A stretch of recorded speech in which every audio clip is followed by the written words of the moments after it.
In this demonstration, I'll describe the steps for removing material for our transfemoral socket by the numbers model. First thing we're going to do is we're going to select our tool width. We want to start with a tool width of 1.5 inches. We're going to select fixed depth, and we're going to start with a carved depth of 1/8 of an inch. And remember to keep the tool more to the left so that we don't carve into the adductor longus tendon. So we're going to start by left clicking and holding, and we're going to go up into the top of the model and down about 2/3 of the length of the model, and then follow that adductor longus tendon right back up into where we started, so that we create this scarpa triangle shape. Okay, then we're going to go back over and we're going to go a little bit deeper. We're going to go to 3/16 of an inch, and then we're just going to enhance the depth right up into this smaller area. Now we can see the dimple that we created back when we were working on with the caliper tool. So again, I'm going to move to the left a little bit because I have a fairly large tool, and we're going to just dig this out a little bit deeper. We're going to go down about half that length that we started with, and we're just going to dig that in a little bit deeper. Clean that up just a little bit more, and that looks great. We're going to go over, we have our 2-inch blend tool. I'm going to right click, and I'm going to work fairly quickly here. Remember, when you're using the blend tool, you're adding material. So we don't want to add any more than we have to, and eliminate all the work we've done here by carving in this scarpa triangle. So work quickly, blend it in, and if it's a little wavy or uneven, we can do a little bit of this sanding once we've carved our model and just go over it quickly with a fine sanding screen. That actually looks pretty nice, and it's nice to look at this from different angles and different perspectives. So now we can really look at it here and see that we have a nice scarpa triangle. So that looks good. I'm going to turn the model here to the posterior aspect. I'm going to change my tool width down to about 7/8 of an inch. I'm going to move this up to 5/16, and we're going to work in this channel area on the back side of the model. So these are our hamstrings back here, the medial wall. So this is the true hamstring channel back here.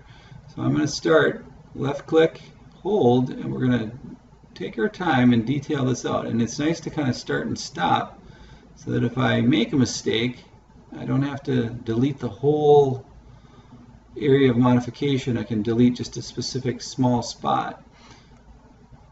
So this doesn't look very deep from this perspective, but if I turn my model around, that's a pretty significant carve area. And it does go at an angle. It's not a straight line. Now this does kind of come down and flattens out a little bit back here, and this broadens out once we start coming around this lateral side. Once we get to the true lateral wall, this is going to come down, and we're going to create a big long lateral channel that helps with rotation and total contact. So we're going to broaden this out. This is looking very nice. Now I'm going to go back up to 1.5 inches. I'm not going to go quite as deep, go to 3/16, and now I'm going to create this, oops, back that out. I right click by accident. I want to left click, and now I'm going to carve in this big lateral channel.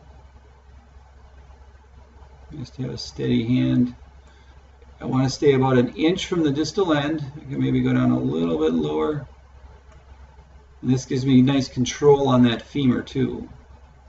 So that looks good. I'm actually going to go back and make that just a little bit deeper. So I'm just going to go right back through the same line.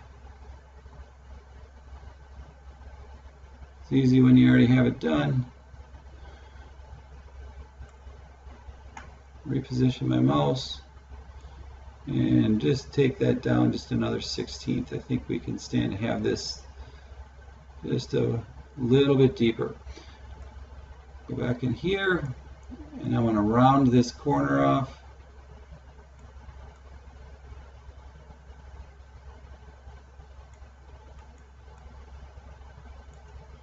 Have a look at that. That looks good.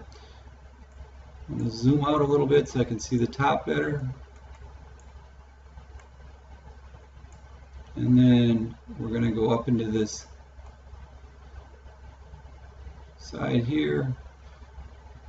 This tends to be an area that males specifically have a dimple.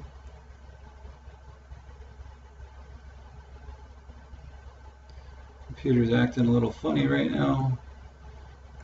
Hopefully we can finish this last demonstration up without any trouble. Go just a little bit beyond the midline. Again, it's fairly muscular and bony up past this point. The other thing we want to pay attention to is, I'm going to straighten this up and spin it back just a little bit. We don't want our sockets to be perfectly vertical. We want those to, at the very proximal portion about this point, to curve back into the body. So one of the things I like to do is go to about 3/8 of an inch. We'll spin this back around, and up in this point, a part of the socket, is take a little bit more off right up and through here. And then that'll carry and curve back into the body. So I'm going to right click now and just blend this together, blend this, and blend all these edges now. So this is starting to look very nice. But again, at the very proximal portion of the socket, it should curve back up into the body and not be a flat straight line, because you'll get gapping up in here. Literally, the patient will be able to stick their hand right down into the socket. So we straighten this up. If you take a straight edge up along this line, you should have, 3/4 of an inch of tightening on this lateral wall. That looks pretty good to my eye. So we're going to just blend all these edges now.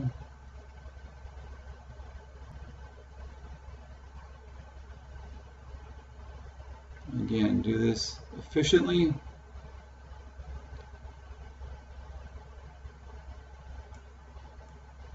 And that last part, I'm going to switch my tool down to a 1-inch blend tool to do in this channel area. Whoops, wrong button.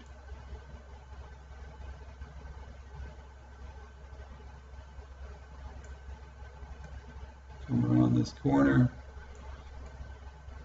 That looks good. And then I'm just very quickly just going to go right across there because it's a little wavy. But again, this is something I can come back once this is carved, and if it has this wavy look to it, I can quickly sand that off and square it up real nice. Okay, so this is has that nice lock on the femur. Okay, helps control rotation, gives me that total contact I'm after.